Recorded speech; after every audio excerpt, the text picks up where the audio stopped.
Alright, I'm just gonna move my troops further down to the border, and then we're producing... message received. Alright. What? No, I'm not gonna try and start a war. Ladies and gentlemen, welcome back to Supremacy 1914, a really awesome real-time strategy game for your mobile device, browser, PC, wherever you want to play it, that has really taken me by surprise. I am playing it so much recently, and I just enjoy the fact that it requires actual strategy, and I can play any of the countries that I want to play during World War I. I chose to start with the central USA, and my goal for this video is to unite the entire continent into the United States, okay? And we're gonna do this over the course of this video, so let's enjoy this together. After the quick tutorial, it goes right in, and ladies and gentlemen, I hope you do too, because there's a link down below. This is today's sponsor. It would mean so much to me if you could really actually give this game a try. Use my link below and start playing immediately on whatever device you want with up to 500 players and real-world scenarios that can take several weeks to complete, because the units are moving in real time, okay? So you can see when somebody's approaching your territory, you can make countermeasures in time, and so can he, right? So it's really, really strategic and fun, and now it's wartime, ladies and gents. So let's go for it and use our troops. We can split the groups that we have and send them on to the different borders that we have to try and expand, which is what I thought I have to do at the beginning of the map, but I wasn't really thinking, where should I expand to, and are there any potential repercussions for expanding in the wrong direction, right? And in that case here, as you have seen in the intro, I just started moving my troops, and it didn't take long before suddenly a message appeared on the top of my screen from southern USA saying, you want to start a war? I was like, oh no, sorry, I thought maybe you were like AI and I just have to expand towards you. And he says, no, I'm a player, and maybe we should make an alliance. And that is exactly what we did. Central USA, me, and the Southern USA, we opened our diplomacy windows and we created an alliance. And to my surprise, even Northern Canada joined in, and now we have Northern USA as well as Southern Canada between us. Those were our next enemies along, you know, Greenland up there and some other things. But yeah, so this is basically the job that we're gonna do here over the course of this video. And I'm gonna show you here in a very short cut how it took me several days to unite the United States of America, ladies and gentlemen.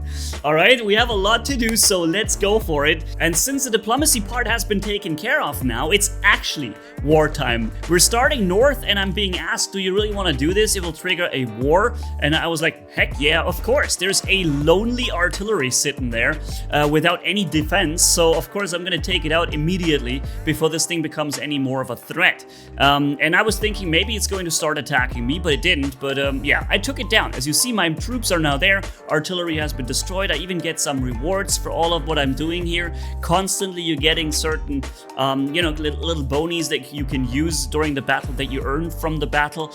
And also I'm warning my friends in the coalition chat that there is a threat coming from up north with an artillery approaching my friend there. And it's also a real player from South Canada, one of the guys that we're going to have to take care. But since I'm now threatening to invade from south, which he definitely sees. He sees my troop movements on his southern border.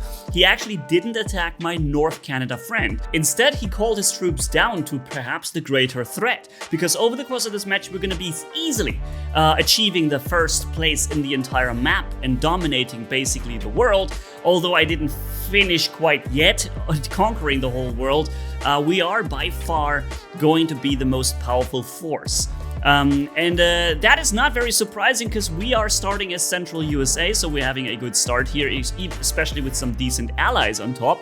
And yeah, I'm invading also to the left now, South Canada. So from this moment on, the conflict is raging, okay?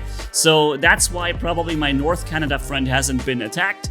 Because I definitely drew his troops here. You see how much he brought down to this border of his? And in the meantime, I'm attacking here the northern part of the USA.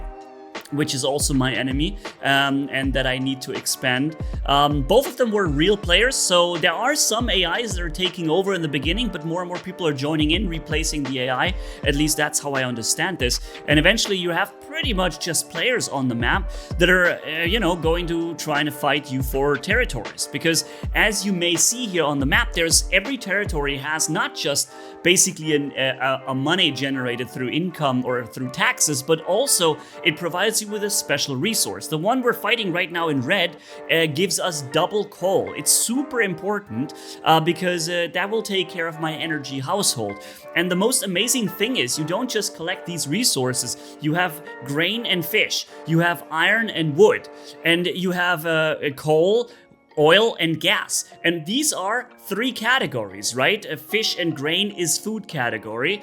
Wood and steel is basically material category. And then there is an energy category for gas and oil and coal. And you can move sliders around and adjust it to what you have, and to compensate for shortcomings that you might have, and you simply use more gas instead of oil or coal to heat the homes of your population and to produce things in your factories. And that is a really cool thing. Also, there's a complete player market that you can use, and as I said, the game is running on mobile as well, which you're seeing right now. I was playing on my phone while I was laying on the couch and not using the PC, and I kept playing the same scenarios, which is really amazing.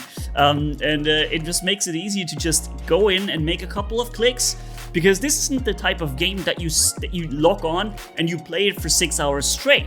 You log on, you make a couple of clicks, you come up with strategies, and you're going to issue these commands, and then you're going to from time to time check in what your neighbors are doing, what your units are doing. Have you been victorious with what you're trying to do? That's my second light cruiser embarking, and the first one is going to begin fighting Greenland now, also starting a war. Because in every province you can build a large number of structures like barracks, recruitment centers, or factories, aerodromes, or airfields, or railway systems, and so on. And then you can level them, and the more you level them, the more advanced technologies you unlock that you can make warfare with. Now here, even though I'm not technically finished yet uniting the states, I do already, just like propaganda works, sending the article out that the United States are united at last. And my cruiser is faster than these troops right here, and so I'm able to kite these troops after me and constantly attack and take them down without any loss, because those are just infantry troops in transport ships, and I'm having a military warship right there. Somehow Richmond became my military production hot zone, in which I leveled up the most, and this is why I can also produce heavy battleships now. And whenever you start producing a battleship, you can give them a name. I already have the HMS Her Majesty ship Manni, and the second one that I'm starting soon is going to be called the USS Morning Star. I felt that was like a really good name for a battleship, because those things don't just have a lot of range, they also hit really hard, deep inland. You can lay siege to opponents even when they're further in, and that is amazing. Then of course you need something to cover them with, like submarines or light cruisers. Light cruisers are having a good air defense, but there's nothing better than having actual air fighters to doing the air defense for you, and that's what I'm also planning on doing. You see, I'm sending out, there's my submarine, by the way, my first, and here are my 4 light cruisers laying siege to the last territories that Greenland still has, or this player up here. Very interesting. Normally you can build only 1 harbor, but this province here, Gotthal, was the capital of the Greenland up here with a harbor inside, and the harbor didn't fell upon my siege. So now I have 2, and I can probably begin producing in both, right? Also, I have early warning systems with these balloons scouting when something approaches me. I feel confident that I can take on the rest of the world too. So ladies and gents, tell me if you want to see more of it maybe, and also make sure to go down in the description, pin comment, use my link down below, and start playing immediately for free this really awesome real-time strategy game. The link will even provide you with additional 15,000 gold marks, which is very, very useful, but only with this link. So use it and play the game immediately, and also tell me please in the comments after you played it what you think about it. I want to hear your opinion, because I don't know, I really got hooked on it, as you can see here. I also loved the tabletop Risk game that is very similar, and so this one really just conquered my heart immediately. So yeah, thanks for watching, see you around, Manni signing off, bye bye.